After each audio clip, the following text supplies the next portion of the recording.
जय श्री कृष्ण, हर हर महादेव। प्रिय भक्तों, श्रावण मास आरंभ हो गया है और श्रावण मास में सबसे अधिक चर्चा होती है सावन के सोमवार की। क्या आप पहली बार 16 सोमवार का व्रत रखने जा रहे हैं? और अगर आपके मन में भी यह सवाल है कि 16 सोमवार का व्रत कब से शुरू करना सबसे शुभ माना जाता है, क्या इस व्रत को कोई भी कर सकता है? अगर बीच में पीरियड्स आ जाए तो क्या व्रत टूट जाता है?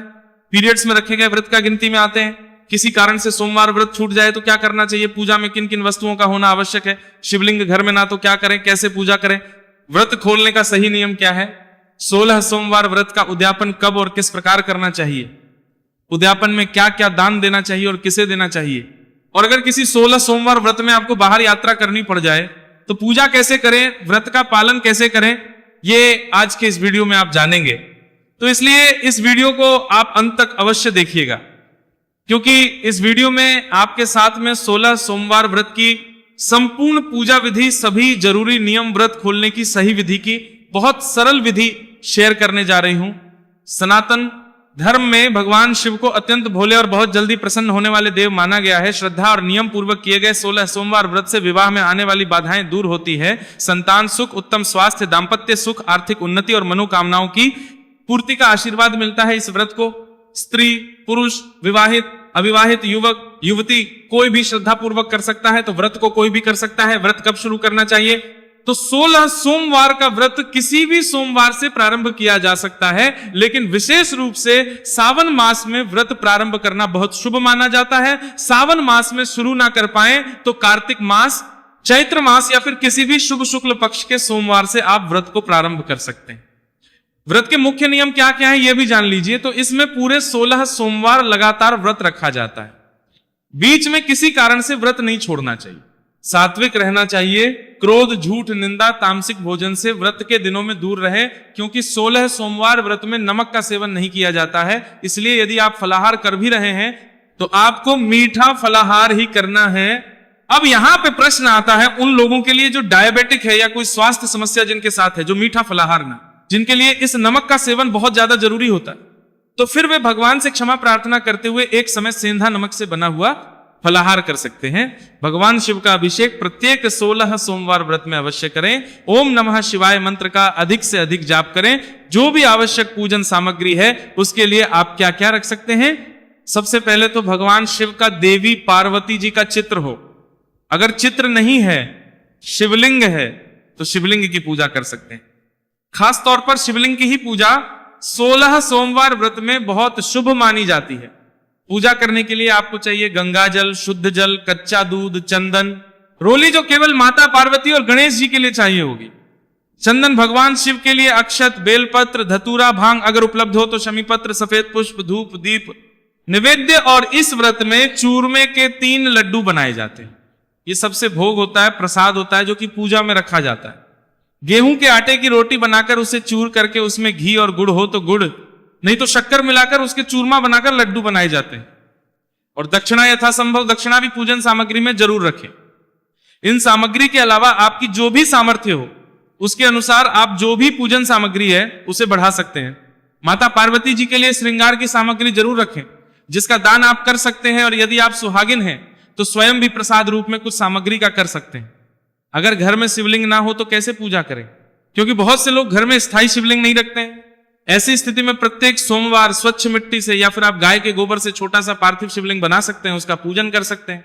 पूजा पूर्ण होने के बाद अगले दिन उस पार्थिव शिवलिंग का किसी पौधे की मिट्टी में या किसी स्वच्छ स्थान पर विधि पूर्वक विसर्जन कर देना चाहिए। व्रत की विधि है, यह भी जान लीजिए, बहुत आसान विधि है।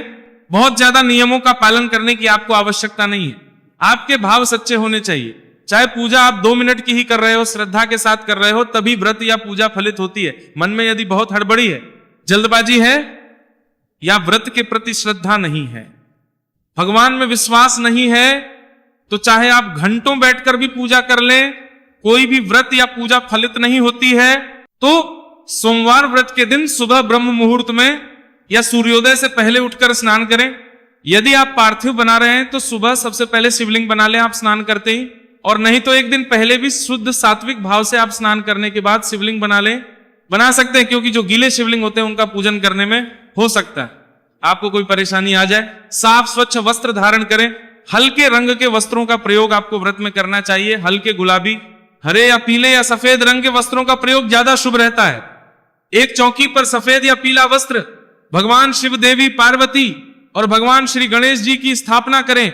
अगर पार्थिव शिवलिंग बनाया है तो आप एक पात्र में लेकर, चाहे वो थाली हो, पीतल की थाली हो, उसमें रखकर उसके ऊपर आप बेलपत्र रखें और बेलपत्र के ऊपर शिवलिंग की आपको स्थापना करनी है। सबसे पहले दीप प्रज्वलित करें, फिर गंगा जल का छिड़काव करें और यदि प्रतिमाएं हैं आपके पास तो सभी प्रतिमाओं का आप जलाभिषेक कर लें, जल से स्नान कराएं। स्नान कराने के बाद गणेश जी को रोली का तिलक करें, भगवान शिव को केवल चंदन का तिलक लगाएं, माता पार्वती जी को रोली अर्पित करें। इसके बाद शिवलिंग का आपको अभिषेक करना है। सबसे पहले शुद्ध जल से, फिर कच्चे दूध से, फिर एक बार शुद्ध जल से। कभी भी पंचामृत से अभिषेक कर रहे हो या शुद्ध जल से या फलों के रस से यदि आप अभिषेक कर रहे हो तो अंत में एक बार शुद्ध जल से अभिषेक करना अनिवार्य होता है और आपकी श्रद्धा है। आप चाहे तो पंचामृत से भी अभिषेक कर सकते हैं। अभिषेक करने के बाद आप शिवलिंग पर चंदन, अक्षत, पुष्प, बेलपत्र, धतूरा, भांग, शमी पत्र और भगवान भोलेनाथ की अन्य प्रिय सामग्री अर्पित करें। ध्यान रखें कि बेलपत्र की जो चिकनी सतह होती है वो भगवान शिव की ओर रहनी चाहिए, बेलपत्र कटे फटे नहीं होने चाहिए। और धूप दीप भगवान को फिर अर्पित करें। ओम नमः शिवाय मंत्र का जाप करें। यदि आप पहली बार व्रत प्रारंभ कर रहे हैं तो हाथ में जल और पुष्प लेकर 16 सोमवार व्रत रखने का संकल्प ले सकते हैं। किस तरह, कौन सा फलाहार ग्रहण करके आप व्रत रखना चाहते हैं यह भी आप पहले दिन ही संकल्प में बोल सकते हैं। मीठा फलाहार या सेंधा नमक से बना हुआ फलाहार और संकल्प लेने के बाद फिर आप विधिवत पूजा करें। 16 सोमवार व्रत की कथा का पाठ आपको जरूर करना है। यदि सुबह समय हो तो सुबह करें, नहीं तो शाम को प्रदोष काल में जो मुख्य पूजा होती है किसी भी सोमवार के व्रत में या भगवान शिव से संबंधित जो भी व्रत होते हैं उनमें प्रदोष काल में पूजा करना शुभ होता है। तो प्रदोष काल में आप कथा का श्रवण कर सकते हैं। सुबह यदि ज्यादा समय नहीं है तो केवल शिवलिंग पर एक लोटा जल चढ़ाकर, धूप दीप जलाकर और हाथ जोड़कर आप व्रत प्रारंभ कर सकते हैं। सबसे अंत में शिव जी की आरती करें, अपनी मनोकामना भगवान भोलेनाथ के चरणों में अर्पित करें। दिन भर उपवास रखें। बहुत से भक्त 16 सोमवार व्रत में पूरी तरह से शाम की पूजा होने तक निर्जल या निराहार रहते हैं, तो ये आपकी श्रद्धा पर निर्भर करता है। आप यदि नहीं रह रहे हैं तो सुबह की पूजा करने के बाद दिन में एक समय दूध, फल या चाय ले सकते हैं। हालांकि बहुत से लोग 16 सोमवार व्रत में अपनी एक प्रिय वस्तु का त्याग भी करते हैं। जैसे बहुत से लोगों को चाय पसंद होती है या दूध से बने हुए व्यंजनों का त्याग करते हैं, तो दूध का किसी भी रूप में सेवन व्रत के दिन में नहीं किया जाता है। अब दिन भर उपवास रखने के बाद शाम को प्रदोष काल से पहले एक बार स्नान आदि से निवृत्त हो जाए, साफ सच वस्त्र धारण कर लें और संध्या की पूजा करें। संध्या समय में भी आपको पूजा बिल्कुल ऐसे ही करनी है और प्रदोष काल जो समय होता है वो सूर्यास्त से 45 मिनट पहले और 45 मिनट बाद का समय होता है। लेकिन कई मंदिरों में सूर्यास्त के बाद शिवलिंग पर जल चढ़ाना मना होता है, कुछ जगह पर चढ़ाया जा सकता है, तो आप अपनी सुविधा के अनुसार जल चढ़ा सकते हैं और संध्या के समय धूप दीप जलाएं। और घर से आप यदि आसपास के शिव मंदिर में जाकर पूजा कर रहे हैं तो या घर पर ही पूजा कर रहे हो, चूरमे के 3 लड्डू बनाए, जो चूरमा होता है उसके 3 लड्डू बनाए, 3 लड्डुओं को थाली में रखे, भगवान को समर्पित करें। उसके बाद एक लड्डू गाय के लिए निकाल लें। उसी दिन खिलाना संभव हो तो उसी दिन खिलाएं, नहीं तो अगले दिन सुबह खिला सकते हैं। एक लड्डू का भोग भगवान को अर्पण करना है, जो आपको प्रसाद रूप में स्वयं ग्रहण करना है। और तीसरा लड्डू आपको प्रसाद रूप में लोगों में बांट देना है। वो चाहे आपके घर के लोग हों या फिर मंदिर में आप जा रहे हैं तो मंदिर में जो भी भक्त आते हैं दर्शन करने, आप उनमें वितरित कर सकते हैं।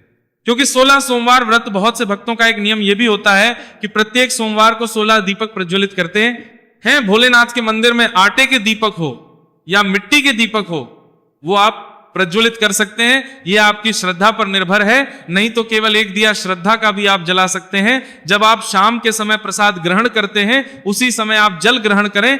यदि आपने निर्जल व्रत रखा है और फिर प्रसाद ग्रहण करें, अब सबसे अधिक प्रश्न यह पूछा जाता है कि हो जाए किसी व्रत में तो क्या करें? क्या पीरियड्स वाला जो व्रत होता है वो गिनती में आना चाहिए? तो देखिए, मासिक धर्म के कारण, पीरियड्स के कारण आप उस दिन पूजा खुद से नहीं कर सकते, लेकिन व्रत भी आपको उस दिन नहीं छोड़ना है। व्रत तो आपको रखना ही होगा, लेकिन खुद से पूजा नहीं करनी है। जो भी मंत्र जाप है वो स्वयं से करें। कथा का श्रवण आप किसी और के माध्यम से कर सकते हैं, मोबाइल के माध्यम से कर सकते हैं। आप केवल व्रत के नियमों का पालन करें, पूजा आपको किसी अन्य सदस्य से चाहिए। पीरियड्स वाले व्रत को गिनती में नहीं लिया जाता है।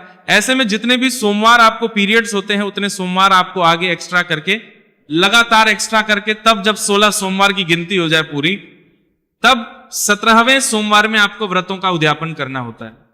अगर किसी बिना कारण के कोई विशेष कारण ना हो तो व्रत आप बीच में तोड़ रहे हैं, बीच में छोड़ रहे हैं, तो फिर से आपको 16 सोमवार व्रत नए सिरे से शुरू करने होते हैं।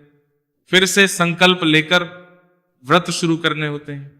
अगर घर में सूतक, पातक या कोई ऐसी धार्मिक बाधा है जिसमें पूजा करना वर्जित होता है, घर में अशुद्धि लग जाती है, तब आपको व्रत नहीं रखने। ऐसी स्थिति में शुद्धि के बाद पुनः नए सिरे से फिर नए संकल्प के साथ आपको व्रत शुरू करने होते हैं। लगातार 16 सोमवार व्रत के बाद 17वें सोमवार को उद्यापन किया जाता है। उद्यापन शुक्ल पक्ष के सोमवार को करना विशेष शुभ माना जाता है। उद्यापन वाले को कलश की स्थापना करनी है, भगवान शिव का अभिषेक करना है। शिवलिंग को पंचामृत से अभिषेक कराएं। भगवान शिव की प्रतिमा है तो पंचामृत से स्नान कराएं और फिर शुद्ध जल से स्नान कराकर धूप दीप जलाकर संपूर्ण विधि से मंत्रों के जाप के साथ में पूजा करें। व्रत की कथा सुने, भगवान शिव की आरती करें। संभव हो तो स्थिन हवन करना चाहिए। पुजारी जी को बुलवाकर संभव हो तो पुजारी जी के जरिए करवाएं, नहीं तो खुद से भी कर सकते हैं। और सबसे अंत में भगवान शिव से सोमवार व्रत पूर्ण होने की प्रार्थना करें। उद्यापन में क्या क्या दान देना चाहिए? तो यथाशक्ति किसी ब्राह्मण दंपत्ति को भोजन करा सकते हैं, वस्त्र दान दे सकते हैं, दक्षिणा दे सकते हैं, सुहाग की सामग्री दे सकते हैं, अन्न दान कर सकते हैं, दूध, दही, घी, शक्कर, खड़ाऊ, जूते, चप्पल आदि का दान भी दिया जाता है। साथ में यदि सफेद या पीला गमछा दान किया जाए तो और भी शुभ होता है। उद्यापन का प्रसाद कैसे बांटना है? तो से ही जैसे कि आप प्रत्येक 16 सोमवार में करते आए हैं, चूरमा या प्रसाद के 3 हिस्से करें। पहला भाग गौ माता के लिए, दूसरा भाग ब्राह्मण देवता के लिए निकालना है इस बार आपको, और तीसरा भाग परिवार में सभी लोगों को बांटकर स्वयं ग्रहण करना है। तो लड्डू थोड़े बड़े होने चाहिए ताकि आप प्रसाद रूप में ग्रहण करके पारण कर सकें। अगर किसी सोमवार व्रत के दिन आपको घर से बाहर जाना पड़ रहा है तो यदि हो सके तो सुबह की पूजा आप घर से कर जाएं, और शाम प्रदोष काल का समय होने पर यदि आप यात्रा में हैं तो आसपास जो भी शिव मंदिर हो वहां जाकर दर्शन पूजन कर सकते हैं, और केवल शुद्ध सात्विक चीजों का ही भोग भगवान को लगाएं। चूरमे का लड्डू यदि आप नहीं बना पा रहे हैं तो केवल फल स्वयं के पैसों से खरीदकर उसका भोग भगवान को लगाएं। किसी दूसरे के घर का फलहार जल व्रती को व्रत के दिन ग्रहण नहीं करना चाहिए। ऐसा करने से व्रत का संपूर्ण पुण्य दूसरे व्यक्ति को, जिसके घर से आप फलाहार ग्रहण कर रहे हैं, उसको मिल जाता है। तो आप जहां कहीं भी हो वहीं पर सच्चे मन से भगवान शिव का ध्यान करके भगवान को शुभ मुहूर्त में भोग लगाएं और प्रसाद ग्रहण करके भी व्रत रख सकते हैं। श्रद्धा, विश्वास और नियम पूर्वक किए गए 16 सोमवार व्रत भगवान शिव को बहुत प्रिय होते हैं और भगवान भी प्रसन्न हो जाते हैं। लेकिन याद रखिए, केवल व्रत रखने से नहीं बल्कि सच्ची भक्ति, अच्छे आचरण, सत्य और सेवा भाव से ही सशुतोष भगवान प्रसन्न होते हैं। महादेव आप सभी के जीवन की सभी बाधाएं दूर करें, आपके सोमवार व्रत सफल करें और आप सभी की प्रत्येक शुभ मनोकामना पूर्ण करें। इसी शुभकामना के साथ अगर आपको ये जानकारी थोड़ी भी उपयोगी लगी हो तो वीडियो को लाइक करें, अपने परिवार, अपने मित्रों के साथ अवश्य साझा करें, और ऐसे ही धार्मिक वीडियोस को देखने के लिए हमारे चैनल को सब्सक्राइब करना ना भूलें।